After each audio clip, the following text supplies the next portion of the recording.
साथ साथ प्राकृतिक वनस्पति में भी अंतर दिखाई देता है।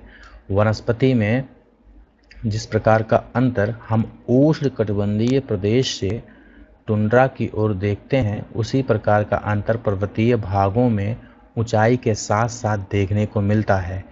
1000 मीटर से 2000 मीटर तक की ऊंचाई वाले क्षेत्र में आर्द्र शीतोष्ण कटिबंधीय वन पाए जाते हैं।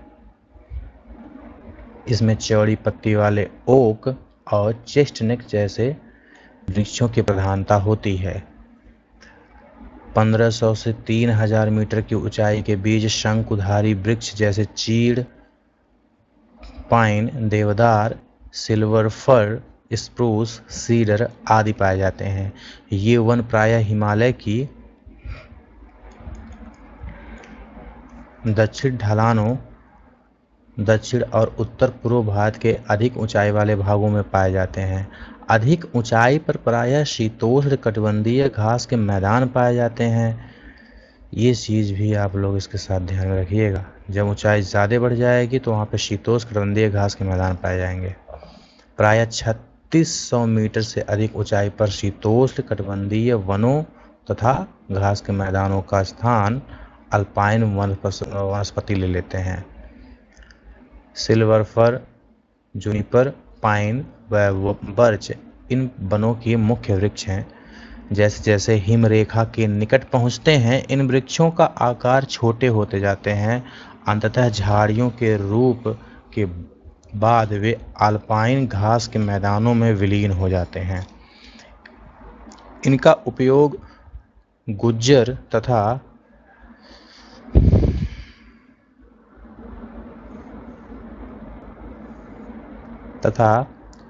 बकरवाल जैसे घुमक्कड़ जातियों द्वारा पशुचारण के लिए किया जाता है। अधिक ऊंचाई वाले भागों में मॉस, लीचन घास टुंड्रा वनस्पति का एक भाग है। इन वनों में प्रायः कश्मीरी महामृग, चितरा हिरण, जंगली भेड़, खरगोश, तिब्बतीय बारहसिंहा, याक, हिम तेंदुआ, गिलहरी, रीछ, आइवैक्स, कहीं कहीं लाल पांडा, घने बालों वाले भेड़ तथा बकरियां पाई जाती हैं। ये मैंग्रोव वन का एक चित्र दे रखा है, इसको आप ध्यान दीजिएगा। ठीक है, मैंग्रोव वन हमने जैसा कि बताया था कि ये डेल्टाई क्षेत्र में पाए जाते हैं और इनकी जड़ें जो है इस तरीके से पानी के अंदर फैले रहते हैं और ये स्तर की कटाई को रोकते हैं। ये देखिए अब क्या पढ़ा है, मैंग्रोव वन। यह वनस्पति तटवर्ती क्षेत्रों में जहां ज्वार भाटा आते हैं की सबसे महत्वपूर्ण वनस्पति है। मिट्टी और बालू इन तटों पर एकत्रित हो जाती हैं। घने मैंग्रोव एक प्रकार की वनस्पति हैं जिनमें पौधों की जड़ें पानी में डूबी रहती हैं। गंगा, ब्रह्मपुत्र, महानदी, गोदावरी, कृष्णा और कावेरी नदियों के डेल्टाई भाग में यह वनस्पति मिलती है। गंगा ब्रह्मपुत्र डेल्टा में सुंदरी वृक्ष पाए जाते हैं जिनसे मजबूत लकड़ी प्राप्त होती है। नारियल, ताड़, क्योड़ा एवं एंगार के वृक्ष भी इन भागों में पाए जाते हैं। इस क्षेत्र का रॉयल बंगाल टाइगर प्रसिद्ध जानवर है। इसके अतिरिक्त कछुए, मगरमच्छ, घड़ियाल एवं कई प्रकार के सांप भी इन जंगल में मिलते हैं। वन्य प्राणी, इसको पढ़ने से पहले जो यहाँ पे दे रखा है औषधीय पादप, इसको पढ़ लेते हैं। भारत प्राचीन समय से अपने मसालों तथा जड़ी बूटियों के लिए विख्यात रहा है। आयुर्वेद में लगभग 2000 पादपों का वर्णन है और कम से कम 500 तो निरंतर प्रयोग में आते रहे हैं। विश्व संरक्षण संघ ने लाल सूची के अंतर्गत 352 पादपों की गणना की, जिनमें से 52 पादप अति संकटग्रस्त हैं और 49 पादपों को विनष्ट होने का खतरा है। भारत में प्रायः औषधि के लिए प्रयोग होने वाले कुछ निम्नलिखित पादप हैं। सबसे पहले है सर्पगंधा। यह रक्तचाप के निदान के लिए प्रयोग होता है और केवल भारत में ही पाया जाता है। जामुन, पके हुए फल से सिरका बनाया जाता है जो कि वायुसारी मूत्रवर्धक है और इसमें पाचन शक्ति के भी गुण है। बीज का बनाया हुआ पाउडर मधुमेह अर्थात डायबिटीज रोग में सहायता करता है। अर्जुन, ताजे पत्तों का निकाला हुआ रस कान के दर्द के इलाज में सहायता करता है। यह रक्तचाप की नियमितता के लिए भी लाभदायक है। बबूल, इसके पत्ते आँख की फुंसी के लिए लाभदायक है। इससे प्राप्त गोंद का प्रयोग शारीरिक शक्ति की वृद्धि के लिए होता है। नीम जैव और जीवाणु प्रतिरोधक है। तुलसी पादप जुकाम और खांसी की दवा में इसका प्रयोग होता है। और कचनार जो है, फोड़ा, अल्सर जिसको कहते हैं, वह दमा रोगों के लिए भी प्रयोग होता है। इस पौधे का जड़ व कली पाचन शक्ति में सहायक करती है। अपने क्षेत्र के औषधीय पादपों की पहचान करो और कौन से पौधे औषधि के लिए प्रयोग होते हैं और उस स्थान के लोग उनका कौन सी बीमारियों के लिए प्रयोग करते हैं। प्राकृतिक पारिस्थितिकी तंत्र मनुष्य के जीवन के लिए अनिवार्य है। क्या यह संभव है कि प्राकृतिक पर्यावरण का निरंतर होता जा रहा विनाश रोका जा सके? ठीक है, और यहाँ पे देखिए क्रियाकलाप है, ये आप पढ़ लीजिएगा। विचार करिए, यदि वनस्पति और जानवर धरती से अदृश्य हो जाएं तो क्या मनुष्य उन अवस्थाओं में जीवित रह पाएगा? नहीं रह पाएगा भैया। जैव विविधता क्यों अनिवार्य है और इसका संरक्षण क्यों आवश्यक है? वन्य प्राणी। वनस्पति की भांति ही भारत विभिन्न प्रकार की प्राणी संपत्ति में भी धनी है। यहाँ जीवों को लगभग 90,000 प्रजातियाँ पाई जाती हैं। देश में लगभग 2,000 से अधिक पक्षियों की प्रजातियाँ पाई जाती हैं। यह कुल विश्व की 13% हैं। यहाँ मछलियों की 2546 प्रजातियाँ हैं जो विश्व की लगभग 12% हैं। भारत में विश्व के 5 से 8% तक उभयचरी सरीसृप और स्तनधारी जानवर भी पाए जाते हैं। स्तनधारी जानवरों में हाथी जो है सबसे अधिक महत्वपूर्ण है। ये असम, कर्नाटक और केरल के उष्ण और आर्द्र वनों में पाए जाते हैं। एक सींग वाले गैंडे अन्य जानवर हैं जो पश्चिम बंगाल और असम के दलदली क्षेत्र में रहते हैं। कच्छ के रण तथा थार मरुस्थल में क्रमशः जंगली गधे तथा ऊंट रहते हैं। भारतीय भैंसा, नीलगाय, चौसिंघा, छोटा मृग, गैज़ल तथा विभिन्न प्रजातियों वाला हिरन आदि कुछ अन्य जानवर हैं जो भारत में पाए जाते हैं। यहाँ बंदरों की भी अनेक प्रजातियाँ पाई जाती हैं। क्या आप जानते हैं भारत जीव सुरक्षा अधिनियम सन 1972 में लागू किया गया था। भारत विश्व का अकेला देश है जहाँ शेर तथा बाघ दोनों पाए जाते हैं। भारतीय शेरों का प्राकृतिक वास स्थल गुजरात में गिर जंगल में है। बाघ मध्य प्रदेश और झारखंड के वनों, पश्चिम बंगाल के सुंदरवन तथा हिमालयी क्षेत्रों में है। ठीक है, क्या आप जानते हैं एशियाई शेर केवल गुजरात के गिर जंगल में पाए जाते हैं? आपको पता होना चाहिए ये। बिल्ली जात के सदस्यों में तेंदुआ भी हैं और यह शिकारी जानवरों में से मुख्य है। हिमालयी क्षेत्र में पाए जाने वाले जानवर अपेक्षाकृत कठोर जलवायु में को सहन करने वाले होते हैं जो अत्यधिक ठंड में भी जीवित रहते हैं। लद्दाख की बर्फीली ऊंचाइयों में याक पाए जाते हैं जो गुच्छेदार सींगों वाले बैल जैसे जीव हैं जिसका भार लगभग 1 टन होता है। तिब्बतीय बारहसिंहा, भारल जिसको नीली भेड़ भी कहते हैं और जंगली भेड़ तथा कियांग जिसको तिब्बती जंगली गधे भी कहते हैं भी यहाँ पाए जाते हैं। कहीं कहीं लाल पांडा भी कुछ भागों में मिलते हैं। नदियों, झीलों तथा समुद्री क्षेत्रों में कछुए, मगरमच्छ और घड़ियाल पाए जाते हैं। घड़ियाल मगरमच्छ की प्रजाति का एक ऐसा प्रतिनिधि है जो विश्व में केवल भारत में पाया जाता है। ठीक है, भारत में अनेक रंग बिरंगे पक्षी पाए जाते हैं। मोर, बत्तख, तोता, मैना, सारस तथा कबूतर आदि कुछ पक्षी प्रजातियां हैं जो देश के वनों तथा आर्द्र क्षेत्रों में रहती हैं।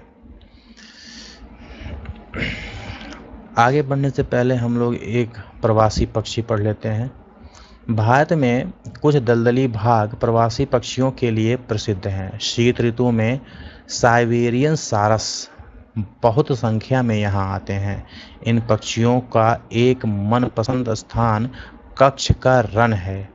जिस स्थान पर मरुभूमि समुद्र से मिलती है वहाँ लाल समुद्र कलंगी वाली फ्लेमिंगो हजारों संख्या में आती हैं और खारे कीचड़ के ढेर बनाकर उसमें घोंसले बनाती हैं और बच्चों को पालती हैं। देश में अनेकों दर्शनीय दृश्यों में से यह भी एक है, काफ़ी महत्वपूर्ण भी है ये। क्या यह हमारी कीमती धरोहर नहीं है? हमने अपनी फसलें जैव विविधता पर्यावरण से चुनी है, जैव विविध पर्यावरण से जुड़ी है, यानी खाने योग्य पौधों के नीचे से। हमने बहुत से औषधि पादप का प्रयोग कर उनका चुनाव किया है। दूध देने वाले पशु का भी प्रकृति द्वारा दिए गए बहुत जानवरों में से चुने गए हैं। जानवर हमें बोझा ढोने, कृषि कार्य तथा यातायात के साधन के रूप में मदद करते हैं। इससे मांस और अंडे भी प्राप्त होते हैं। मछली से पौष्टिक आहार मिलता है। बहुत से कीड़े मकोड़े फलों तथा वृक्षों के परागण में मदद करते हैं और हानिकारक कीड़ों पर जैविक नियंत्रण रखते हैं। प्रत्येक प्रजाति का पारिस्थितिकी तंत्र में योगदान है, अतः उनका संरक्षण अनिवार्य है। जैसा पहले बताया गया है कि मनुष्यों द्वारा पादपों तथा जीवों के अत्यधिक उपयोग के कारण पारिस्थितिकी तंत्र असंतुलित हो गया है। लगभग 1300 पादप प्रजातियां संकट में हैं और 20 प्रजातियां विनिष्ट हो चुकी हैं। काफ़ी वन्य जीवन प्रजातियां भी संकट में हैं और कुछ विनिष्ट हो चुकी हैं। पारिस्थितिकी तंत्र के असंतुलन का मुख्य कारण लालची व्यापारियों का अपने व्यवसाय के लिए अत्यधिक शिकार करना है। रासायनिक और औद्योगिक अवशिष्ट और तेजाबी जमाव के कारण प्रदूषण, विदेशी प्रजातियों का प्रवेश, कृषि तथा निवेश के लिए वनों का अंधाधुंध कटाई पारिस्थितिकी तंत्र के असंतुलन का कारण है। अपने देश की पादप और जीव संपत्ति की सुरक्षा के लिए सरकार ने कई कदम उठाए हैं। उसमें से नंबर 1 है, देश में 18 जीव मंडल निचय आरक्षित क्षेत्र स्थापित किए गए हैं। इनमें से 10 सुंदरवन, नंदा देवी, मन्नार की खाड़ी, नीलगिरी, नाकरेक, ग्रेट निकोबार, मानस और सिमलीपाल, पंचमढ़ी, अचनकमर, अमरकंटक की गणना विश्व के जीव मंडल निचय में की गई है। 18 जीव मंडल निचय आरक्षित क्षेत्र कौन कौन से हैं? तो सुंदरबन, मन्नार की खाड़ी, नीलगिरी, नंदा देवी, नाकरेक, ग्रेट निकोबार, मानस और सिमलीपाल, दिबांग, डिब्रू साइकवोवा और अगस्तमलाई, कंचनजंगा, पंचमढ़ी, अचनकमर, अमरकंटक, कच्छ, ठंडा रेगिस्तान, शेष अचलम, पन्ना। सन 1992 में सरकार द्वारा पादप उद्यानों को वित्तीय और तकनीकी सहायता देने की योजना बनाई। शेर संरक्षण, गैंडा संरक्षण, भारतीय भैंसा संरक्षण तथा पारिस्थितिकी तंत्र के संतुलन के लिए कई योजनाएं बनाई गई। 103 नेशनल पार्क, 535 वन्य प्रणाली अभ्यारण्य और कई चिड़ियाघर राष्ट्र की पादप तथा जीव संपत्ति की रक्षा के लिए बनाए गए हैं। हम सभी को अपनी अतिजीविता के लिए भी प्राकृतिक पारिस्थितिकी तंत्र के महत्व को समझना चाहिए। यह तब संभव है जब प्राकृतिक पर्यावरण का अंधविनाश तत्कालीन समाप्त किया जाए। अब चैप्टर 6 है जनसंख्या। क्या आप मानव रहित विश्व की कल्पना कर सकते हैं? संसाधनों का उपयोग और सामाजिक तथा सांस्कृतिक वातावरण का निर्माण कौन करता है? समाज एवं अर्थव्यवस्था के विकास में मानव का महत्वपूर्ण योगदान है। मानव संसाधनों का निर्माण और उपयोग करते ही हैं, वे स्वयं भी विभिन्न गुणों वाले संसाधन होते हैं। मतलब वो संसाधनों का उपयोग तो करते ही हैं, साथ में वो खुद भी एक संसाधन ही है, मानव संसाधन जिसको बोलते हैं। कोयला तब तक चट्टानों का एक टुकड़ा था जब तक कि मानव ने उसे प्राप्त करने की तकनीक का आविष्कार करके उसे एक संसाधन नहीं बनाया। प्राकृतिक घटना जैसे बाढ़ और सुनामी जब किसी घनी आबादी वाले गांव या शहर को प्रभावित करते हैं तभी वो आपदा बनते हैं। इसीलिए सामाजिक अध्ययन में जनसंख्या एक आधारित तत्व है। यह एक संदर्भ बिंदु है। जिससे दूसरे तत्वों का अवलोकन किया जाता है तथा उसके अर्थ और महत्व ज्ञात किए जाते हैं। संसाधन, आपदा और विनाश का अर्थ केवल मानव के लिए ही महत्वपूर्ण है। ये ध्यान दीजिएगा, संसाधन हुआ, आपदा हुआ और विनाश, ये सब मानव के लिए ही इम्पोर्टेंट है भाई।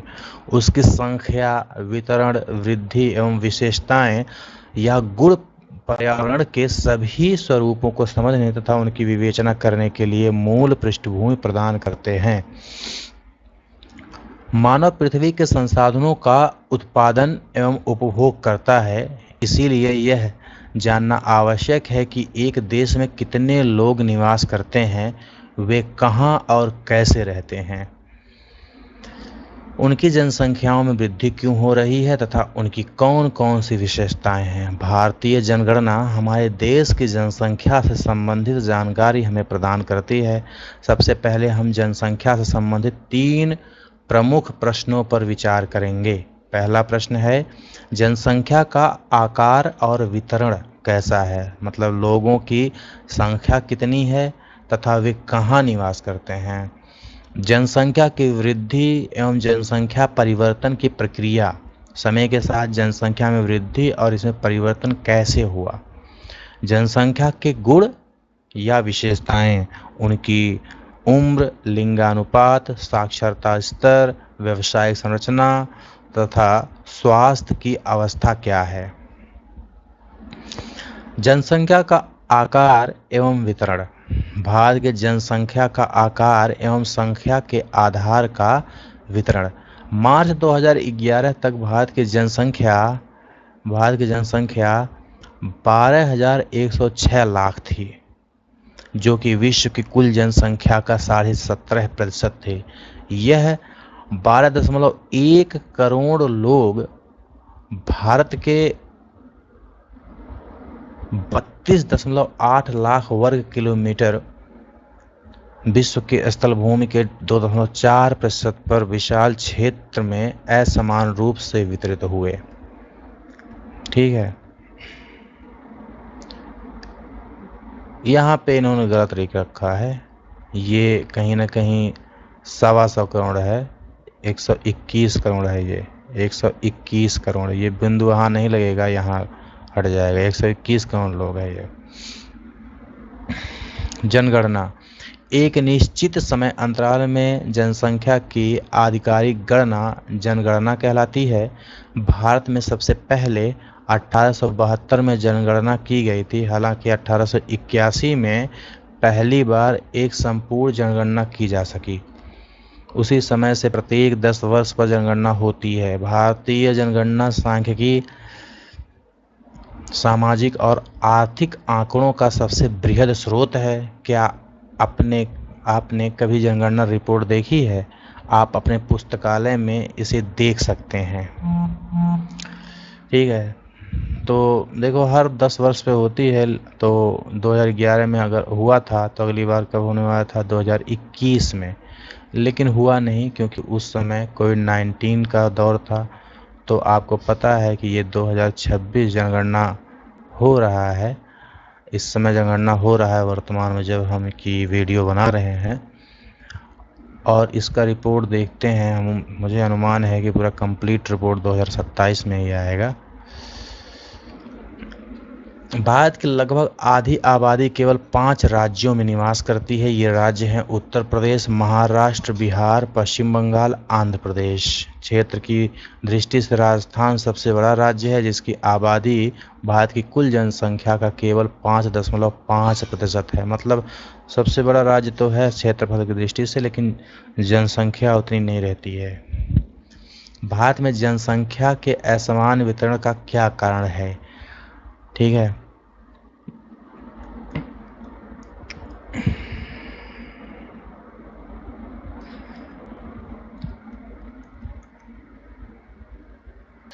सॉरी, इसके बाद हम लोगों को आगे यहाँ पढ़ना था और हम थोड़ा सा आगे चले गए।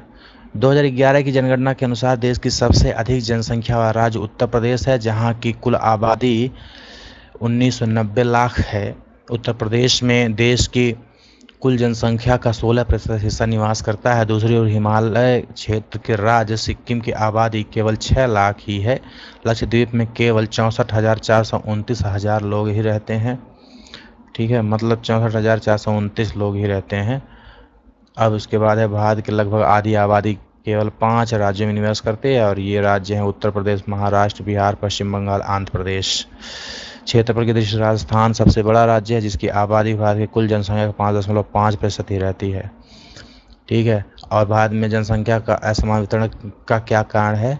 तो इस कारण को तो आप लोग जानते हैं, मैदानी क्षेत्र में जाते रहते हैं, जहाँ पे जटिल जलवायु है वहाँ पे लोग कैसे रहेंगे, जहाँ रेगिस्तान है, पर्वत है, ठीक है, या फिर पठार बंजर भूमि है जहाँ नदियों का स्रोत नहीं है।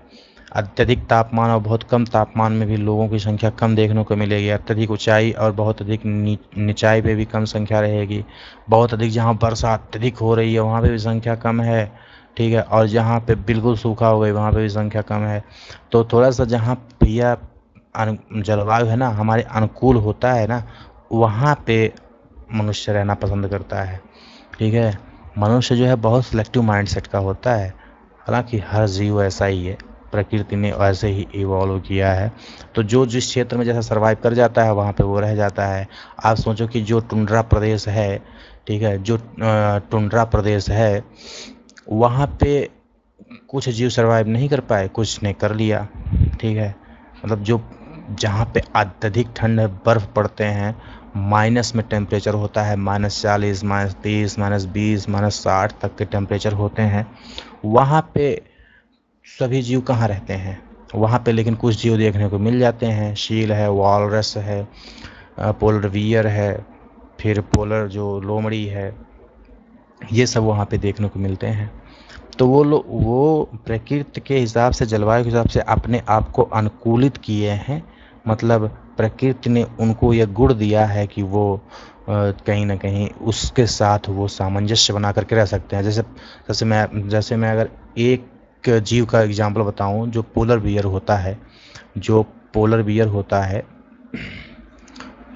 होता है ना, इसकी सबसे बड़ी खासियत यह है कि ये भैया खा पी करके ना एकदम डीप स्लीप में चला जाता है। 4-5 महीने के लिए एकदम बिंदास गहरी नींद में हो जाता है।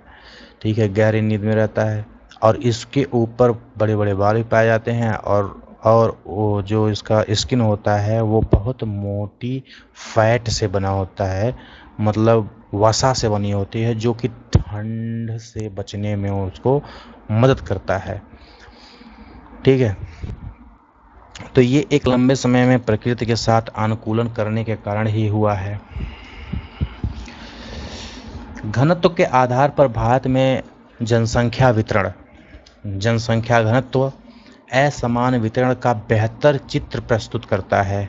प्रति इकाई क्षेत्रफल में रहने वाले लोगों की संख्या को जनसंख्या घनत्व कहते हैं। प्रति इकाई क्षेत्रफल कह रहा है। और एक चीज़ और याद रखिएगा कि जो प्रति इकाई क्षेत्रफल है वो यहाँ पे हमेशा ही वर्ग किलोमीटर ही लिया जाता है। वर्ग किलोमीटर, ठीक है, वर्ग किलोमीटर ही लिया जाता है। इस चीज़ को आप लोग याद रखिएगा। जैसे अगर कोई कहे कि भारत की जनसंख्या घनत्व 382 है, तो इसका मतलब क्या है कि ऑन एन एवरेज 1 वर्ग किलोमीटर में 382 लोग भारत में रहते हैं। ऐसा नहीं है कि हर जगह ऐसा रहते हैं, लेकिन एवरेज निकाला जाता है तो ये इतना दिखेगा।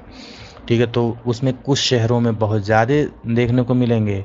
ठीक है, एवरेज का मतलब क्या है? औसत का मतलब तो आप ये भी जानते हो ना कि सभी को योगफल उसके बाद टोटल से डिवीजन। तो जो औसत है इसका मतलब क्या है कि कुछ ऐसे शहर होंगे ज़रूर जहाँ पे इस औसत से ज़्यादा घनत्व होगा। ठीक है, ज़्यादा जनसंख्या घनत्व होगा। और वहीं कुछ ऐसे गांव होंगे वो, या फिर भारत के ऐसे कुछ क्षेत्र होंगे, ठीक है, जहाँ पे कि औसत से कम घनत्व होगा। जनसंख्या घनत्व की बात कर रहे हैं। ठीक है, तो उन दोनों को मिला करके ही भारत की टोटल औसत जनसंख्या घनत्व निकाला जाता है। ठीक है भैया, चलिए आगे देखते हैं। क्या आप जानते हैं केवल बांग्लादेश और जापान की जनसंख्या घनत्व तो भारत से अधिक है? बांग्लादेश एवं जापान की जनसंख्या तो ज्ञात कीजिए। इसको आप इंटरनेट पे देख लीजिएगा। 2011 में भारत का जनसंख्या घनत्व तो 382 व्यक्ति प्रति वर्ग किलोमीटर था। कितना था? 382 व्यक्ति प्रति वर्ग किलोमीटर। जहां बिहार का जनसंख्या घनत्व तो 1102 व्यक्ति प्रति किलोमीटर था। वहीं अरुणाचल प्रदेश में यह सिर्फ 17 व्यक्ति प्रति किलोमीटर है। चित्र 6.3 राज्य स्तरीय जनसंख्या घनत्व के असमान वितरण को दर्शाता है। ठीक है, यहाँ पे आप देख सकते हैं ये जो चार्ट दिया गया है, इसको आप लोग अगर देखें तो उत्तर प्रदेश में सबसे अधिक जनसंख्या रहती है 16%। फिर महाराष्ट्र, बिहार 9%, पश्चिम बंगाल 8%, मध्य प्रदेश 6%, तमिलनाडु 6%, राजस्थान 6%, कर्नाटक 5%, गुजरात 5%, ओडिशा 3%, केरल 3%, झारखंड 3%, फिर असम 3%, पंजाब सिर्फ 2%, छत्तीसगढ़ सिर्फ 2%, हरियाणा सिर्फ 2%, दिल्ली सिर्फ 1%, जम्मू एंड कश्मीर सिर्फ 1%, उत्तराखंड सिर्फ 1%, और जो अन्य राज्य और केंद्र शासित प्रदेश इसके अलावा बचते हैं वो सब मिलाकर के सिर्फ 2%।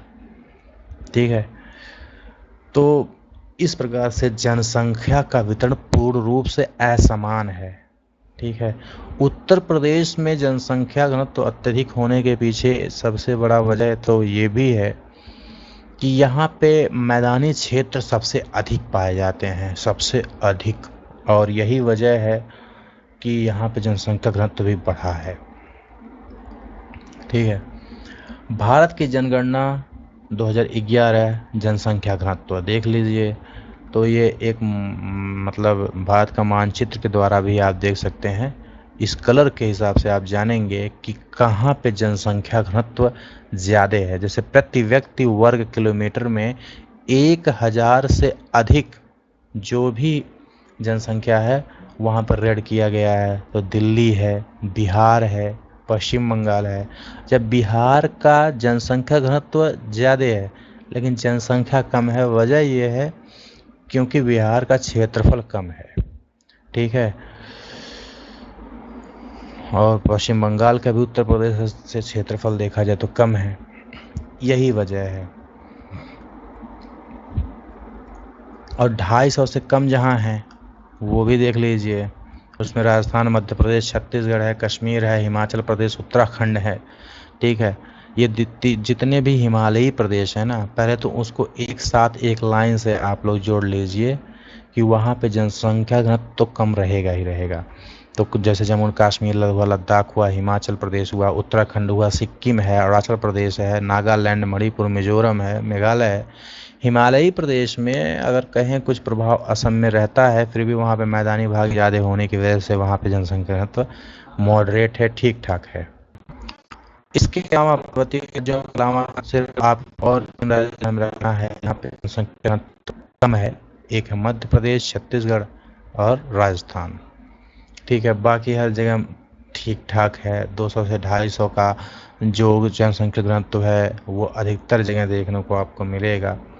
ठीक है, जैसे ये गुजरात हुआ, दादरा नगर हवेली, महाराष्ट्र, गोवा, कर्नाटक, आंध्र प्रदेश, उड़ीसा, झारखंड, असम। और जहाँ पे पीला बना हुआ है वो 500 से 750 के बीच में है। तो ये पीला वाला सिर्फ 3 राज्य देखने को मिल रहे हैं, एक है तमिलनाडु, दूसरा हरियाणा और पंजाब है। ठीक है, इसके अलावा 700 से 1000 के बीच में पूरे कहीं ना कहीं देश में सिर्फ 2 राज्य ऐसे हैं, वो उत्तर प्रदेश एक है और एक है केरल। तो आगे देखते हैं। 250 व्यक्ति प्रति वर्ग किलोमीटर से कम जनसंख्या घनत्व वाले राज्यों का नाम बताइए। तो ऐसे बहुत से पर्वतीय क्षेत्र हैं, आप खोजेंगे तो आपको पता चल जाएगा। इस चित्र को देखने के बाद कह रहा है, तो इस चित्र को देखकर भी तो राज्यों को नाम बता सकते हैं। 250 से कम जितने भी ग्रीन है वो है, तो हमने बताया ना, जितने ग्रीन है सबका नाम बता दो। अरुणाचल प्रदेश, नागालैंड, मणिपुर, मिजोरम, मेघालय, सिक्किम, छत्तीसगढ़, मध्य प्रदेश, राजस्थान, उत्तराखंड, हिमाचल प्रदेश और कश्मीर और लद्दाख। तो इन सब का नाम आप बता सकते हैं। पर्वतीय क्षेत्र तथा प्रतिकूलित जलवायुवीय अवस्था इन क्षेत्रों की विरल जनसंख्या के लिए उत्तरदायी है। किस राज्य की जनसंख्या घनत्व 250 प्रति व्यक्ति वर्ग किलोमीटर से भी कम है और क्यों है? क्योंकि वहाँ पे कठोर जलवायु होगी। और क्यों होगा, बाकी आप इसको देख सकते हैं कौन कौन से हैं। असम और अधिकतर प्रायद्वीपीय राज्यों की जनसंख्या घनत्व मध्यम है। पहाड़ी, कटे छटे एवं पथरीले भूभाग, मध्यम से कम वर्षा, छिछली एवं कम उपजाऊ भूमि इन राज्यों के जनसंख्या घनत्व को प्रभावित करती हैं। उत्तरी मैदानी भाग एवं दक्षिण में केरल का जनसंख्या घनत्व बहुत अधिक है, क्योंकि यहाँ समतल मैदान एवं उपजाऊ मिट्टी पाई जाती है तथा पर्याप्त मात्रा में वर्षा होती है। उत्तरी मैदान के अधिक जनसंख्या घनत्व वाले 3 राज्यों का नाम बता दीजिए आप। तो उत्तरी मैदान में अत्यधिक जनसंख्या वालों में 3 राज्यों का नाम अगर आपको बताना हो तो आप पहला तो नाम बिहार ले लीजिएगा, दूसरा पश्चिम बंगाल ले लीजिएगा और तीसरा उत्तर प्रदेश हो जाएगा। ठीक है। जनसंख्या वृद्धि एवं जनसंख्या परिवर्तन की प्रक्रिया। जनसंख्या एक परिवर्तनशील प्रक्रिया है। आबादी की संख्या, वितरण एवं संगठन में लगातार परिवर्तन होता है। यह परिवर्तन 3 प्रक्रियाओं जन्म, मृत्यु एवं प्रवास के आपसी संयोजन के प्रभाव के कारण होता है। जनसंख्या वृद्धि। जनसंख्या वृद्धि का अर्थ है किसी विशेष समय अंतराल में, जैसे 10 वर्षों के भीतर, किसी देश या राज्य के निवासियों की संख्या में परिवर्तन। इस प्रकार के परिवर्तन को 2 प्रकार से व्यक्त किया जा सकता है। पहला सापेक्ष वृद्धि, दूसरा प्रतिवर्ष होने वाले प्रतिशत परिवर्तन के द्वारा। प्रत्येक वर्ष या एक दशक में बढ़ी जनसंख्या कुल संख्या में वृद्धि का परिणाम है। पहले की जनसंख्या जैसे 2001 की जनसंख्या को बाद की जनसंख्या 2011 की जनसंख्या से घटाकर इसे प्राप्त किया जाता है। इसे निरपेक्ष वृद्धि कहते हैं। सीधे संख्या को आप जान लेंगे। ठीक है। जनसंख्या की वृद्धि का दर दूसरा महत्वपूर्ण पहलू है। वृद्धि का दर देखा जा रहा है। इसका अध्ययन प्रति वर्ष प्रतिशत में किया जाता है। जैसे प्रतिवर्ष 2% वृद्धि की दर का अर्थ है कि दिए हुए किसी वर्ष की मूल संख्या में प्रत्येक 100 व्यक्तियों पर 2 व्यक्तियों की वृद्धि, इसे वार्षिक वृद्धि दर कहा जाता है। भारत की आबादी 1951 में 3610 लाख से बढ़ के, मतलब 36 करोड़ 10 लाख थी, से बढ़ करके 2011 में 12,100 लाख हो गई। ठीक है, मतलब 121 करोड़ हो गई। ठीक है। सारणी 6.1 और चित्र 6.4 और 6.4b को दर्शाते हैं कि 1991 से 1981 तक जनसंख्या की वृद्धि दर नियमित रूप से बढ़ रही थी। ये जनसंख्या में तीव्र वृद्धि की व्याख्या करता है, जो 1951 में 3610 लाख से 1981 में 6830 लाख हो गई।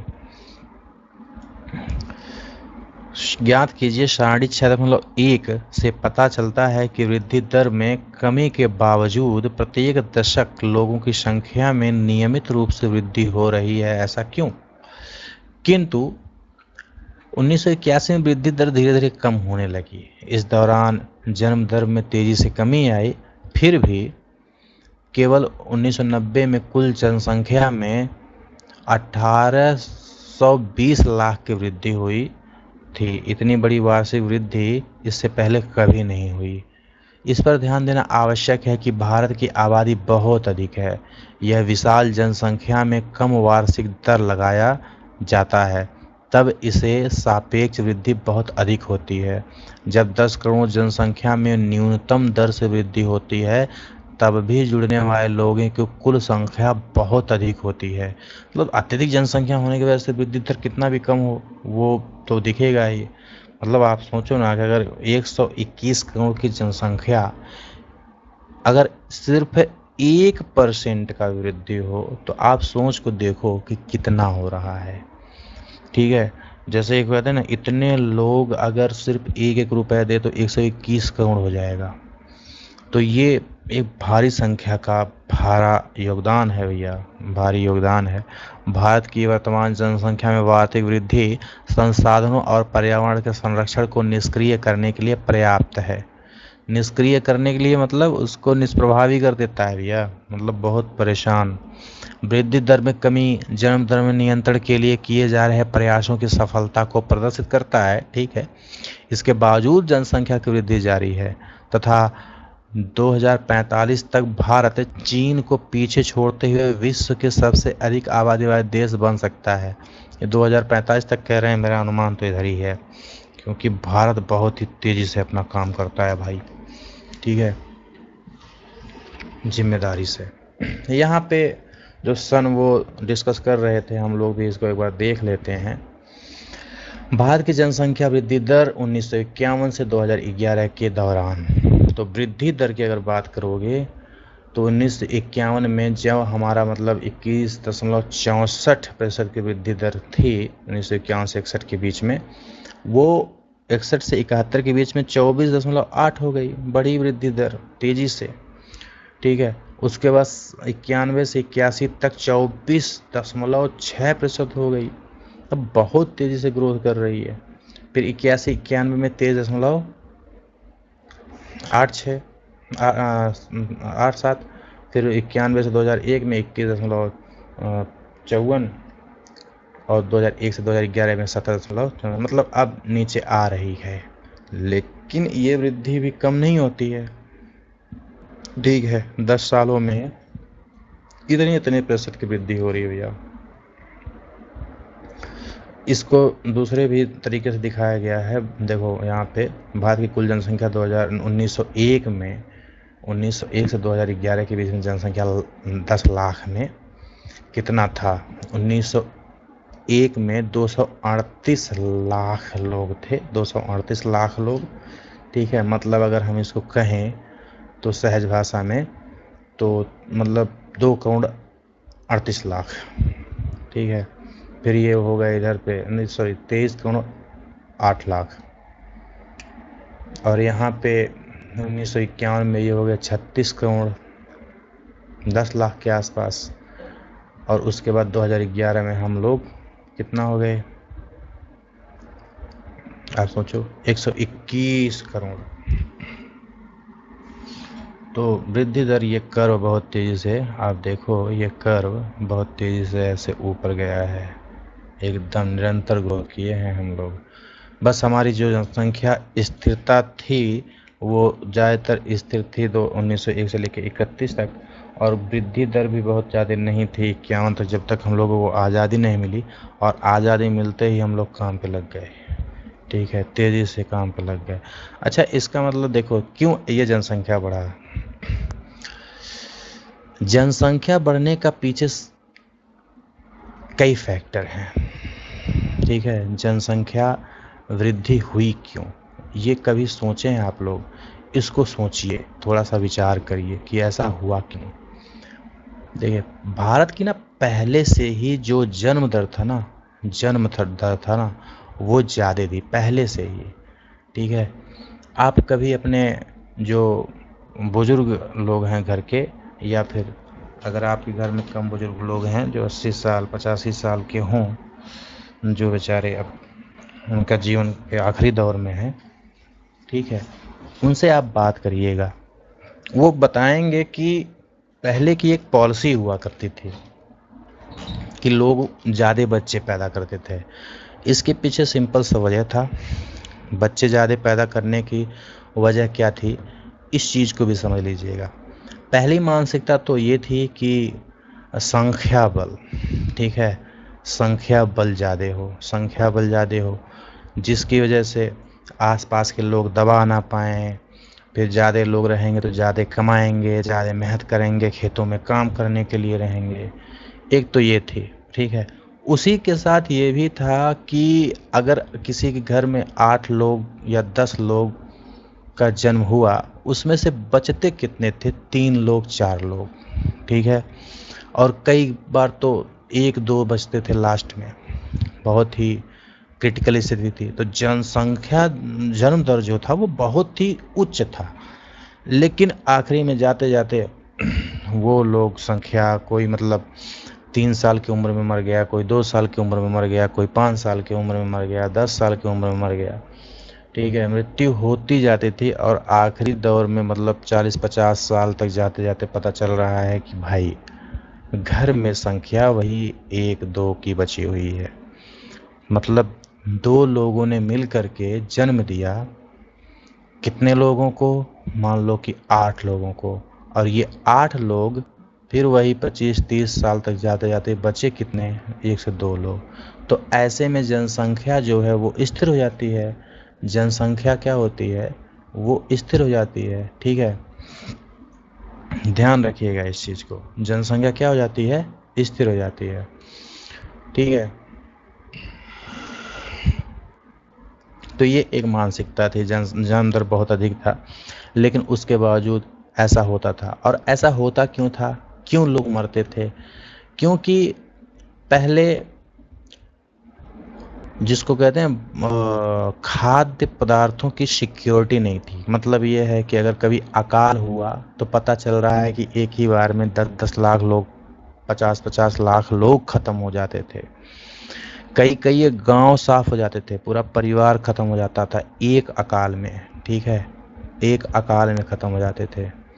हैजा आया, हैजा आया, कईयों लोगों को लेकर के गया, ठीक है। यही कोरोना जो कोविड-19 है, अगर ये आप सोच के देखो, अगर ये 1921 और 30 के बीच में आया होता, या फिर मतलब मैं कहूँ कि 1950 से पहले आया होता, तो भारत की जनसंख्या में एक बड़ा हिस्सा ख़त्म हो गया होता, ठीक है।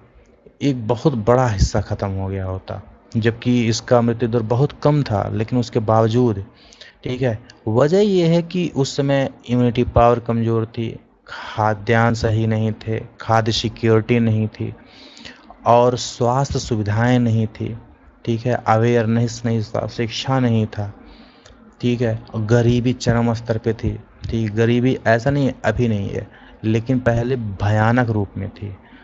भयानक रूप का मतलब, आज कम से कम आप इतना जानते हो कि पूरे भारत में कोई भूखा नहीं मरता है, ठीक है। भूखा नहीं मरता है, लेकिन पहले लोग भूखे मरते थे, पूरा परिवार साफ हो जाता था, पूरे गांव साफ हो जाते थे। एक अकाल जब पड़ता था तो उसमें लोग क्यों मर रहे हैं? उसमें भूख से मर रहे हैं लोग। लोगों को खाने के लिए अनाज नहीं है भाई, ठीक है। और गवर्नमेंट भी कुछ नहीं कर सकती थी, करती नहीं थी, चाहते तो कर सकती थी लेकिन करती नहीं थी, ठीक है। तो ये पहली वजह है जनसंख्या दर। अब जनसंख्या वृद्धि हुई क्यों? तो जब आज़ादी हम लोगों को प्राप्त हुई तो आपको याद है कि जवाहरलाल नेहरू ने सबसे पहला जो योजना आयोग का पॉलिसी था, उसमें उन्होंने कहा कि भैया पहले तो पूरे भारत को हमें भरपेट खाना खिलाना है, ठीक है। तो उन्होंने सबसे पहले कृषि पे काम किया और खाद्य सिक्योरिटी पे काम किया, खाद्य सुरक्षा पे काम किया। मतलब उनका ये था खाद्य सुरक्षा पे, कि कोई भी भूखा नहीं मरेगा, कोई भी भूखा नहीं मरेगा। जब भूखा मरना कम हुआ तो उसके बाद लोगों का जब भूख मिटती है ना, तो फिर वो अलग चीज़ों पे सोचना शुरू करते हैं। समझिएगा, अलग चीज़ों पे सोचना शुरू करते हैं। भूख जब आपकी मिटी रहेगी तभी आपको नैतिकता, तभी स्वास्थ्य, तभी शिक्षा, सब कुछ दिखेगा। और अगर आप भूखे हैं तो आपको कुछ नज़र नहीं आने वाला है। तो इन सब क्रियाओं से थोड़ा सा उनकी मृत्यु दर जो थी वो कम हुई, ठीक है। कालांतर में क्या हुआ? कालांतर में, ठीक है, मृत्यु दर जो थी वो क्या हुई? कम हुई। और जब मृत्यु दर कम हुई तो अभी भी जो ये मानसिकता थी पहले से चली आ रही थी, वो मानसिकता क्या एकाएक ख़त्म हो जाएगी? नहीं ख़त्म होगी। अभी भी मानसिकता वही है, अभी भी मानसिकता वही है कि संख्या फल अधिक हो, फिर जन्म दर ज़्यादा रहेगा तो पता नहीं कितने लोग बचेंगे, कितने लोग रहेंगे, कौन जिएगा कौन मरेगा किसी को कुछ पता नहीं है। तो इसकी वजह से अभी देखो आप, जितने लोग भी लगभग मैं ज़्यादातर लोगों के केस में कहूँगा कि जिनका जन्म अगर 70 से लेकर के 90 के बीच में हुआ है, उनके भाई बहनों की संख्या मतलब 4 होना बहुत ही कॉमन है। ठीक है, 4 होना कॉमन है, एकदम आम बात है, आम बात है। ठीक है, और ये इसीलिए था क्योंकि उस समय जो पहले से चली आ रही थी हमारे माइंडसेट, जो हमारी परंपराएं थी, उसको हम लोग ढोने लगे थे। और ऐसे में अब हमारा जब स्वास्थ्य सुविधा सुधरा, जब जीवन की गुणवत्ता सुधरा, खाद्य सुरक्षा प्राप्त हुआ, तो हमारा एवरेज जो जन्म दर था वो 6-8 हो गया, जो कि अंतिम प्रभाव उस समय 1 से 2 रहा था, अंतिम प्रभाव। तो अब जनसंख्या दर तो बढ़ेगी ही, जनसंख्या बढ़ेगा ही, जाहिर सी बात है। ठीक है, उसके बाद और तीसरा फैक्टर देखें तो कहीं ना कहीं जागरूकता की भी कमी थी, जागरूकता की भी कमी थी। और जागरूकता की कमी अभी थी भी और अभी वर्तमान में भी बहुत ज़्यादा है जागरूकता की कमी, ये निरंतर एहसास होता रहता है। एक चीज़ इसी जागरूकता से रिलेटेड मैं आपको बता रहा हूँ कि जागरूकता जहाँ कम होती है ना, वहाँ पे जनसंख्या वृद्धि दर, जनसंख्या या जन्म दर ज़्यादा रहता है, जन्म दर ज़्यादा रहता है। ठीक है, अब इसको क्या है, खास पॉलिटिकल पार्टीज़ किसी एक धर्म विशेष को जोड़ती हैं, जबकि इसका कुछ ऐसा नहीं है। आप कभी भी आजमाइएगा कि अगर आप गांव से होंगे या फिर शहरों से होंगे तो स्लम एरिया में जाइएगा, वहाँ पे उनसे धर्म पूछिएगा और उसके बाद पूछिएगा कि उनके एवरेज बच्चे कितने हैं। मतलब आप निकालिएगा एक बार, एवरेज बच्चों का संख्या निकालिएगा तो आपको पता चलेगा कि भैया धर्म से कोई भी लेन देन है नहीं, जागरूकता से है, शिक्षा से है। ठीक है, ये सब थोड़ा सा होता है, उनको लगता है कि चलो संख्या रहेगी तो चलेगा। अब चाहे वो हिंदू हो, चाहे वो मुस्लिम हो, ठीक है, चाहे वो मुस्लिम हो, चाहे कोई भी और धर्म हो, ईसाई तो पहले से जागरूक हैं। इनमें जो लोग अवेयर हैं, जो जागरूक हैं, ठीक है, वो लोग कभी भी अपने बच्चों की संख्या नहीं बढ़ाएंगे, चाहे वो कितने भी कट्टर हिंदू हो, चाहे वो कितने भी कट्टर मुस्लिम हो, क्योंकि उनको पता है कि भाई हमें शिक्षा स्वास्थ्य भी देना है। और महंगाई का आलम यह है कि एक बच्चे पे खर्च आज के वक्त में, अगर आप जन्म से लेकर के उसके 25 सालों तक की करें और मिडिल क्लास से खर्चा देखेंगे तो कम से कम 1 करोड़ होना है। 1 करोड़ नहीं हो रहा है तब भी 50 लाख तो होना ही होना है, कभी जोड़ लीजिएगा। ठीक है, 50 लाख एक बच्चे पे है और एक मिडिल क्लास कमाता कितना है, ठीक है, उसका पूरा जीवन पसीना उसी में लग जाएगा। तो उसको शिक्षा देना है, स्वास्थ्य सही रखना है, खान पान सही रखना है, ठीक है, फिर उसके साथ साथ कहीं ना कहीं उसको बहुत, मतलब जाहिर सी बात है इस कम्पिटिटिव वर्ल्ड में अगर आप 3-4 बच्चे पैदा कर लिए तो भैया अफोर्ड नहीं कर पाएंगे।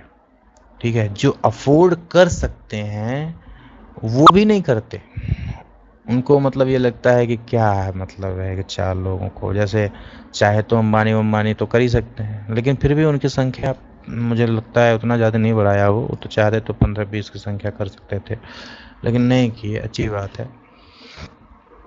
ठीक है, तो यही 2-3 फैक्टर हैं जो साइकोलॉजिकल लेवल पे काम करते हैं जनसंख्या बढ़ाने के लिए।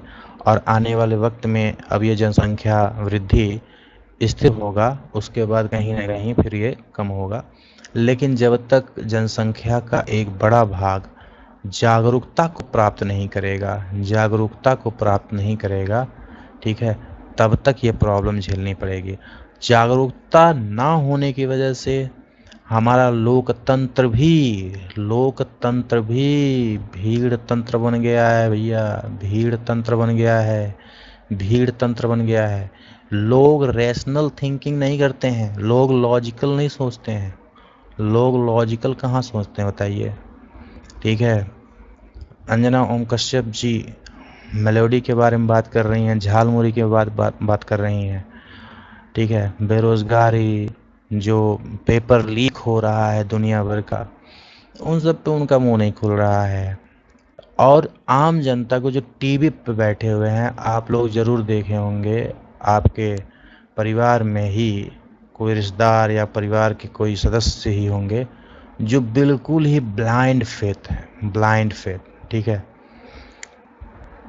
ब्लाइंड फेथ है, एकदम अंधविश्वासी हो गए हैं कि भैया हमें एक पर्टिकुलर पार्टी का ही सपोर्ट करना है। क्यों करना है? क्योंकि ये फला धर्म के अपोनेंट हैं और फला धर्म हमको ख़त्म करने वाला है।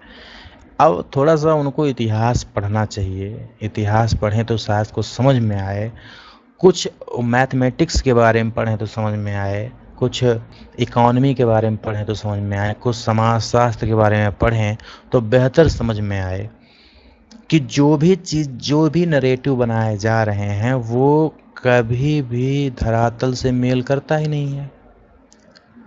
ठीक है, मतलब आप सोचो, पिछले 5 से 7 हजार वर्षों के इतिहास में, भारत के इतिहास में कभी भी हिंदू धर्म खतरे में नहीं था। ठीक है, सोचने वाली बात है। और आज 12 साल पहले एक गवर्नमेंट आई एक खास पार्टी का, तब से हिंदू खतरे में हो गया।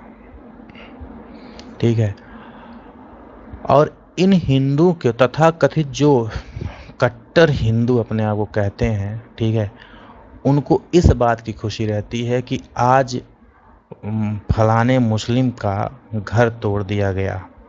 ठीक है, आज उसको गवर्नमेंट ने सजा दिया, देशद्रोही बोल दिया। ठीक है भाई, दूसरे के घर में आग लगने से तुम्हारे घर में रोजी रोटी नहीं आएगी। ठीक है, उसको, और एक चीज़ और है कि अगर पड़ोसी के घर आग लगी है तो इसकी गारंटी नहीं है कि तुम्हारे यहाँ आग नहीं पहुँचेगी, आ भी सकती है। तो उस आग को बुझाने में योगदान दो, उस आग को और बढ़ाने में योगदान नहीं देना चाहिए। एक सभ्य नागरिक होने का, एक समझदार नागरिक होने का, एक जिम्मेदार नागरिक होने का आप लोगों को पूरा परिचय देना चाहिए। कॉन्स्टिट्यूशन पढ़ो, उसके कम से कम सारे अनुच्छेद नहीं पढ़ सकते हो तो अनुच्छेद 51 क को पढ़ लो ठीक ठाक तरीके से। ठीक है, कम से कम अधिकार तो हर किसी को पता होता है, अपने कर्तव्य भी जानो। ठीक है, और उसके बाद फिर निर्णय लो। हिस्ट्री में भी कुछ चीज़ें पढ़ लो भैया, पढ़ो। ठीक है, पढ़ने से ही चीज़ें क्लियर होती हैं। ठीक है, आंख मूंद करके किसी चीज़ पे भरोसा करने से सिर्फ अंधविश्वास ही होता है। कोई भी चीज़ हो, अंधविश्वास कई तरह का होता है, ऐसा नहीं है कि किसी पर्टिकुलर धर्म को मानते हैं ब्लाइंडली तो अंधविश्वासी हैं। आप किसी व्यक्ति की बात को ब्लाइंडली माने तब भी अंधविश्वासी हैं। ठीक है, अगर आप किसी को ब्लाइंडली फॉलो करते हैं तब भी आप अंधविश्वासी हैं। कोई भी व्यक्ति इतना महान नहीं है कि उसको आप ब्लाइंडली फॉलो करो। अपना जो थिंकिंग है, अपना जो माइंड दिया है प्रकृति ने, उसको तो यूज करो यार। ठीक है, पूरी लड़ाई इसी बात की है कि हम लोग स्वतंत्र हैं, हम लोग संप्रभु हैं। ठीक है, संप्रभु का मतलब समझते हो? संप्रभु का मतलब क्या होता है, ये चीज़ खोज के लाइएगा और कमेंट बॉक्स में लिखिएगा संप्रभु का मतलब क्या है। ठीक है, हम लोग स्वतंत्र हैं। स्वतंत्र का मतलब क्या है, स्वतंत्रता का क्या मतलब है? ठीक है, स्वतंत्र मतलब स्वतंत्र थिंकिंग, किसी के विचारों से एकदम ब्लाइंडली फॉलो नहीं होना है, ब्लाइंडली उसको एक्सेप्ट नहीं करना, उसमें अपनी लॉजिकल थिंकिंग, अपने रैशनल थिंकिंग को लेकर चलना है, उसको अप्लाई करते हुए चलना है। ठीक है, तर्क किया करेंगे, तर्क के तराजू पे हर एक शब्द को, हर एक सेंटेंस को, किसी के द्वारा कही गई किसी भी बात को, किसी घटना को, किसी तथ्य को इस तर्क के तराजू पे तौलना ही चाहिए।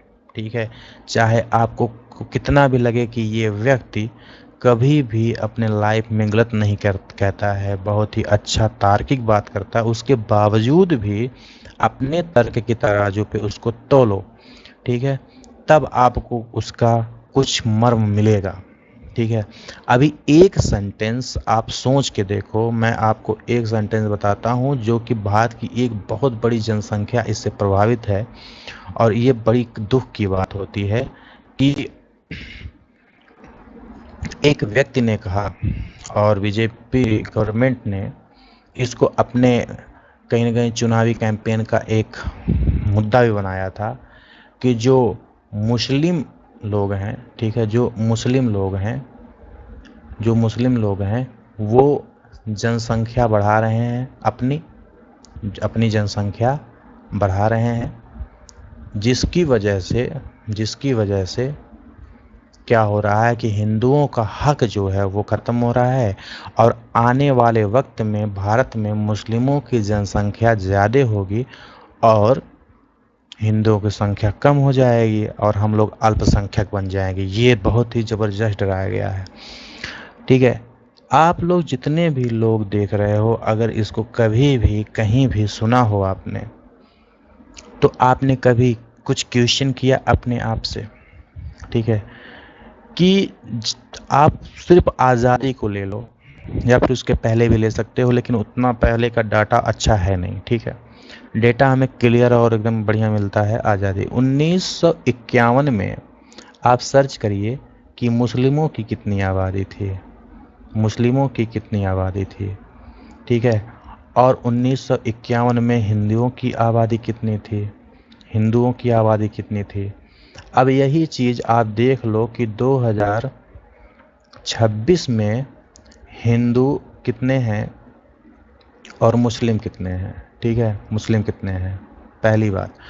उसके बाद आप देखो कि इन्होंने कितने प्रतिशत से ग्रोथ किया और इन्होंने कितना प्रतिशत का ग्रोथ किया।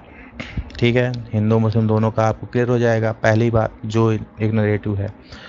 दूसरा, इसी के साथ जो ये सेंटेंस है कि मुस्लिम जनसंख्या बढ़ाते हैं, ठीक है, आपसे मैं फिर से कह रहा हूँ, अगर आप शहरों में रह रहे हैं तो आप एक दिन का कोई 1 घंटा निकालो और किसी भी स्लम एरिया में चले जाइए जहाँ पे झुग्गी झोपड़ी रहते हैं। ठीक है, वहाँ पे जाइए और वहाँ पे नॉर्मल उनका पूछ लीजिए कि आपके कितने बच्चे हैं, शादीशुदा हो, 2-4-10 साल उनके शादी को हुआ हो, ऐसा शादी बिना शादी वाले से मत पूछिएगा। और दूसरी बात यह है कि अगर किसी को शादी किए हुए 2 साल हो तो वो 2 साल में कितना ही बच्चा पैदा कर लेगा। ठीक है, तो अगर किसी को 8-10 साल हो गए हैं शादी किए हुए, तो उससे पूछिए, तो आपको ऑन एन एवरेज पता चलेगा। और उसी चीज़ को लेकर के कोई मुस्लिम एरिया में चले जाइए जहाँ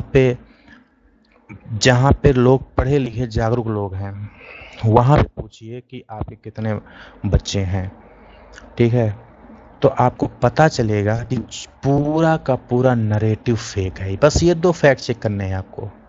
ठीक है, ये 2 फैक्ट चेक करने हैं, किसी से कुछ पूछने की ज़रूरत नहीं है, बैठे बैठे घर पे कर सकते हो। एक काम इंटरनेट के द्वारा, दूसरा आप खुद कर सकते हो जा करके, कोई किसी से पूछना नहीं है, किसी को कुछ मतलब ऐसा नहीं है किसी की बातों को एकदम सीधे मान लेना है, खुद आप जांच कर सकते हो, बहुत बड़ी भारी काम नहीं है। लेकिन सिर्फ यही इतना जांच करने से आपको पता चलेगा कि किस तरीके से नरेटिव बनाए जाते हैं, किस तरीके से एक प्रोपेगेंडा को सेट किया जाता है। और सेट करना चलो ठीक है, उनका काम है सेट करना। प्रॉब्लम ये है कि अधिकतर हमारी जो जनसंख्या है, हमारी जो भारत के नागरिक लोग हैं, जो कि लोकतंत्र के मूलभूत इकाई हैं, मतलब ये कहें कि हर एक व्यक्ति 1/140 करोड़ है। ठीक है, हर एक व्यक्ति इस भारत का 1/140 करोड़ है कि नहीं है? अगर इस भारत को अगर इस भारत में आपकी हिस्सेदारी तय की जाए तो आप 1/140 करोड़ हिस्से 1/140 करोड़ के हिस्सेदार हैं कि नहीं। और उन्हीं से मिल करके बना है हमारा भारत। और वो भारत के नागरिक इस तरीके की किसी बात में आकर के सीधे सीधे ब्लाइंडली फॉलो करते हैं, ब्लाइंडली चीज़ों को मानते हैं। तो इसीलिए मैं कहता हूँ कि भैया इस समय हमारा लोकतंत्र, ठीक है, ये लोकतंत्र ना लोकतंत्र नहीं रह गया है, ये भीड़ तंत्र हो चुका है, ये भीड़ तंत्र हो चुका है। और बस भेड़ बकरियों की तरह हम लोग भागे जा रहे हैं। सरकार को कोई भी फर्क नहीं पड़ता है कि हमारे जीवन में क्या हो रहा है, जीवन की गुणवत्ता सुधर रही है कि बिगड़ रही है, कोई फर्क नहीं पड़ता है। उनको इतना पता है कि सही मुद्दा सही समय आने पे इनको कौन सा लॉलीपॉप देना है। इन्हें हिंदू मुस्लिम का मुद्दा उठा देना है, इन्हें जातीय मुद्दा उठा देना है, इन्हें पाकिस्तान का मुद्दा उठा देना है इनके सामने, ठीक है। बस ये पूर्ण रूप से हमारे चाचा जिंदाबाद, चाचा जिंदाबाद करना शुरू कर देंगे और उसके बाद ब्लाइंडली हो जाएगा वोट। तो ये इसीलिए किसी के आम जनता के किसी भी इमोशन का कद्र भी नहीं कर रहे हैं, ठीक है। इनको क्योंकि ये चीज़ पता है कि हमें किस चीज़ों को ध्यान देना है। आप सोचो कि बिहार में, ठीक है, एक घटना मैं आपको और बताता हूँ, सॉरी मैं बहुत डाइवर्ट हो गया हूँ लेकिन ये बहुत ज़रूरी भी है। बिहार में जो इलेक्शन हुआ लोकसभा का और सॉरी विधानसभा का, उसमें आप नोटिस करिए कि जितने भी पार्टी या जितने भी लोग लोकतंत्र का सही मुद्दा उठा रहे थे, आप लोग बताओ ईमानदारी से, लोकतंत्र जो लोगों का शासन है, लोगों का लोगों का लोगों पर लोगों पर लोगों द्वारा लोगों का लोगों पर लोगों द्वारा शासन है, लोगों द्वारा शासन है, ठीक है, शासन है, ठीक है। इस व्यवस्था में क्या होना चाहिए, लोगों का स्वास्थ्य मुद्दा होना चाहिए कि नहीं होना चाहिए, स्वास्थ्य मुद्दा होना चाहिए कि नहीं होना चाहिए, बताइए आप, ठीक है। स्वास्थ्य मुद्दा होना चाहिए नहीं होना चाहिए, शिक्षा मुद्दा होना चाहिए नहीं होना चाहिए, जल बिजली पानी, ठीक है, जो आधारभूत आवश्यक चीज़ें हैं वो मुद्दा होना चाहिए, वही मुद्दा होना चाहिए, वही मुद्दा होना चाहिए, ठीक है, वही मुद्दा होना चाहिए नहीं होना चाहिए, ठीक है, वही मुद्दा होना चाहिए। रोज़गार होना चाहिए, रोज़गार मुद्दा है, ठीक है, रोज़गार मुद्दा है। ये सब चीज़ें मुद्दा जो भी लोकतंत्र के आधारभूत मुद्दे हैं, जो सही मुद्दे हैं, जो कि किसी भी व्यक्ति के जीवन को डायरेक्ट प्रभावित करता है, प्रत्यक्ष रूप से प्रभावित करता है, इन सब मुद्दों को उठाने वाले जितने भी पार्टीज थे, जितने भी व्यक्ति थे, उनमें से कोई भी नहीं जीता, ठीक है। वो सब के सब क्या हुए, हार गए भैया। अब आप सिर्फ एक चीज़ सोचो कि अगर आपको बिहार में इलेक्शन लड़ना है और आप एक अच्छे इंसान हैं जो कि चाहते भी हैं कि बिहार का विकास हो, बिहार का विकास करना चाह रहे हैं, ठीक है, तो आप भी इस मुद्दे पे चुनाव लड़ नहीं सकते हैं, क्योंकि आपको पता है कि इस मुद्दे पे चुनाव लड़ेंगे तो आप हारेंगे, कोई ध्यान नहीं देने वाला है।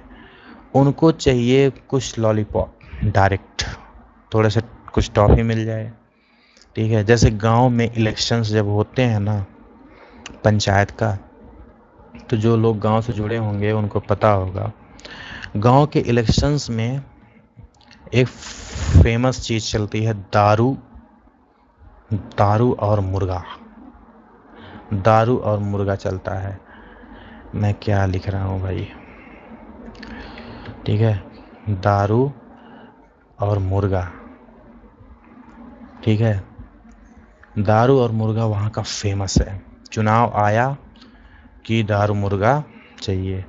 ये दारू मुर्गा 3 महीने चलता है, लगभग 3 महीने एकदम झमाझोर तरीके से चलता है। जो प्रत्याशी गण होते हैं वो इनको दारू में डुबो देते हैं और मुर्गा खिलाते हैं, पूरा प्रोटीन की पूर्ति अगले 5 वर्ष के लिए कर देते हैं।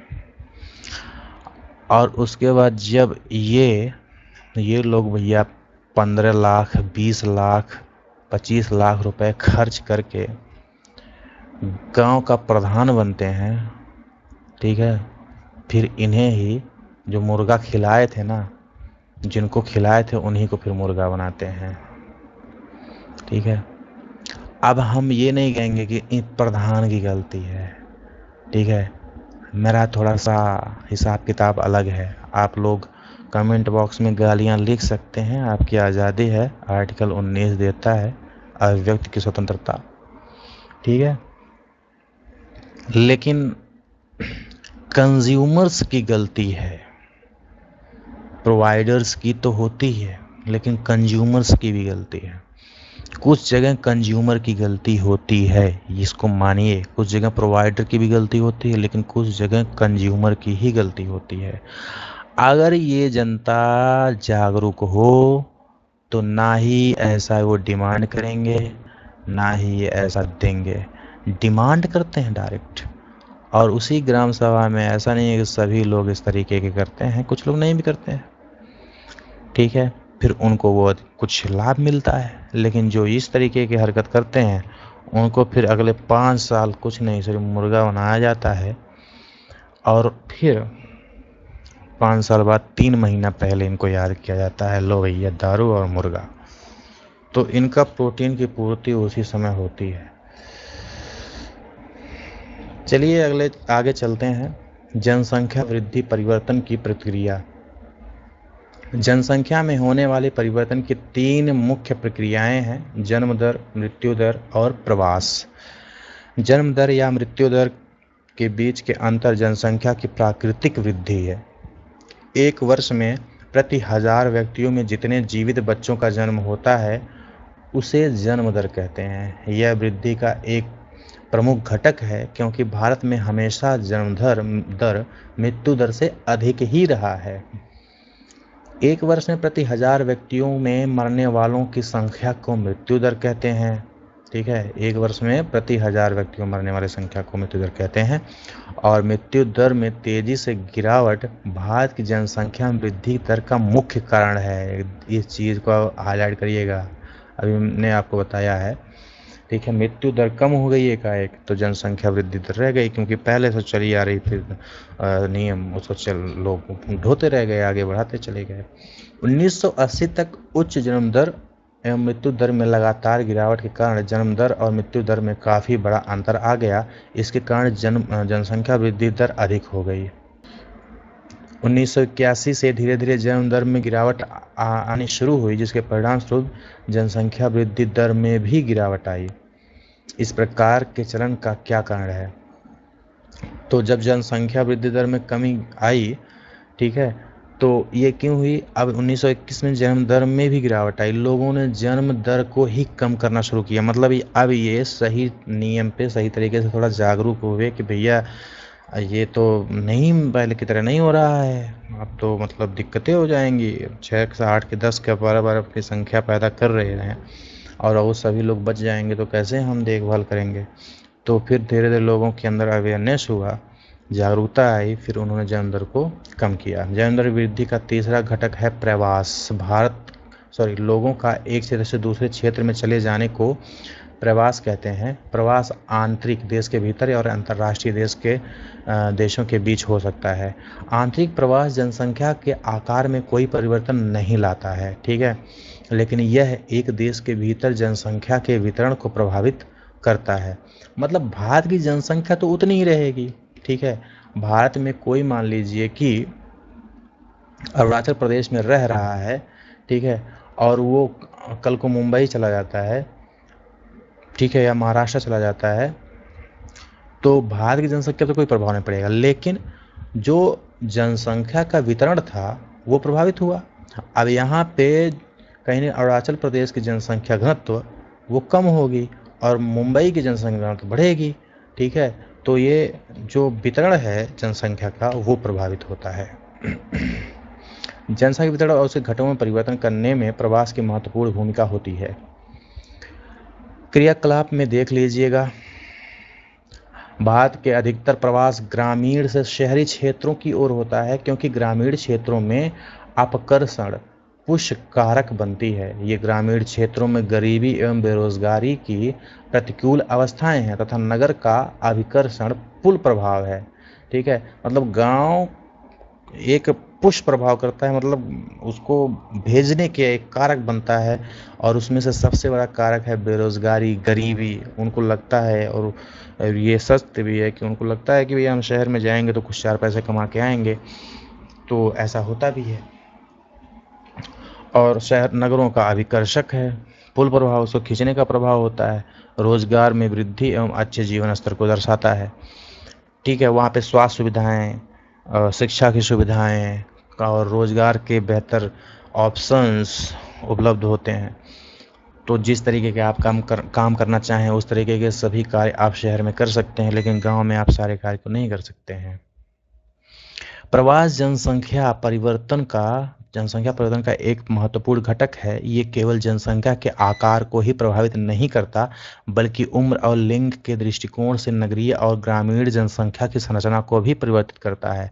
भारत में ग्रामीण नगरीय प्रवास के कारण शहरों और नगरों की जनसंख्या में नियमित वृद्धि हुई है। 1991 में कुल जनसंख्या की 17.29% नगरीय जनसंख्या थी, जो 2011 में बढ़ करके 31.80% हो गई। एक दशक 2001 से 2011 के भीतर 10 लाख से अधिक जनसंख्या वाले नगरों की संख्या बढ़ करके 35 से बढ़ करके 53 हो गई। ठीक है, संख्या 35 से बढ़ के कितना हो गई? 53 हो गई भैया। अब आते हैं आयु संरचना पे। किसी देश में जनसंख्या की आयु संरचना वहाँ के विभिन्न आयु समूहों के लोगों की संख्या को बताता है। यह जनसंख्या की मूल विशेषताओं में से एक है। एक व्यक्ति की आयु उसकी इच्छा, खरीदारी और काम करने की क्षमता को पर्याप्त रूप से प्रभावित करता है। परिणाम स्वरूप बच्चे, वयस्क एवं बूढ़ों की संख्या एवं प्रतिशत किसी भी क्षेत्र की आबादी के सामाजिक एवं आर्थिक ढांचे की निर्धारक होता है। मतलब जाहिर सी बात है, जहाँ पे जनसंख्या 15 से लेकर के 60 के बीच में है, वहाँ पे युवा जनसंख्या मानी जाएगी, ठीक है, तो ये क्या है युवा जनसंख्या? यही तो है कार्यरत जनसंख्या है। ठीक है, और ये अगर पूर्ण रूप से ये अपने पूरे फुल पोटेंशियल से कार्य करें तो हमारा देश बहुत तेज़ी से आगे बढ़ेगा। लेकिन जो 0 से लेकर के या फिर 1 से लेकर के 15 से नीचे की जनसंख्या है और जो 60 से ऊपर की संख्या है, ये सब आश्रित जनसंख्या हैं। ठीक है, क्या है ये आश्रित जनसंख्या है। और इनको क्या चाहिए? इनको शिक्षा, स्वास्थ्य चाहिए, और जो भी आधारभूत चीज़ें हैं वो सब चाहिए। लेकिन इनकी निर्भरता किस पे है? इन्हीं 15 से 60 के बीच में।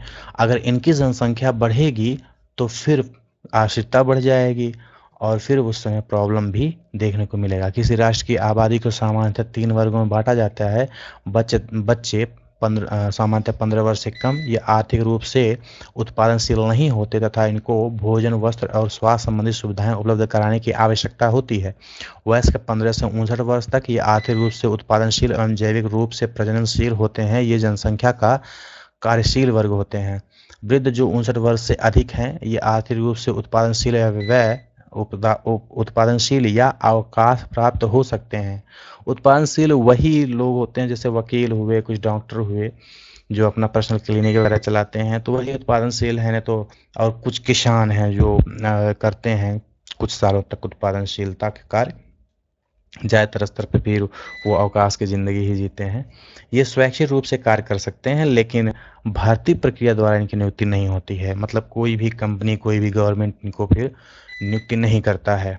ठीक है, बाद में उम्र संरचना अगर देखें तो वयस्क जो हैं वो 58.7% हैं, वृद्ध 6.7% हैं, और बच्चे 34.4% हैं। ठीक है, तो सारा कार्यभार इन पे है और इनकी संख्या अच्छी खासी है भारत में, तो ये एक अच्छा संकेत है। इसीलिए भारत को युवा देश भी कहा जाता है, युवा देश भी कहा जाता है। लेकिन यही युवा देश अगर सही तरीके से रणनीति को नहीं अपनाया, सही रास्ते पर नहीं चला, तो आज से 40 साल बाद यही फिर सबसे वृद्ध देश भी बनेगा। बच्चों तथा बूढ़ों का प्रतिशत जनसंख्या के आश्रित अनुपात को प्रभावित करता है, क्योंकि ये समूह उत्पादक नहीं होते हैं। भारतीय जनसंख्या में इन तीन समूहों के उत्पादन को चित्र 6.5 में दर्शाया गया है। क्रियाकलाप करना है आपको, कर लीजिएगा। अब आए हैं लिंग अनुपात। लिंग अनुपात से हम लोग आगे पढ़ेंगे।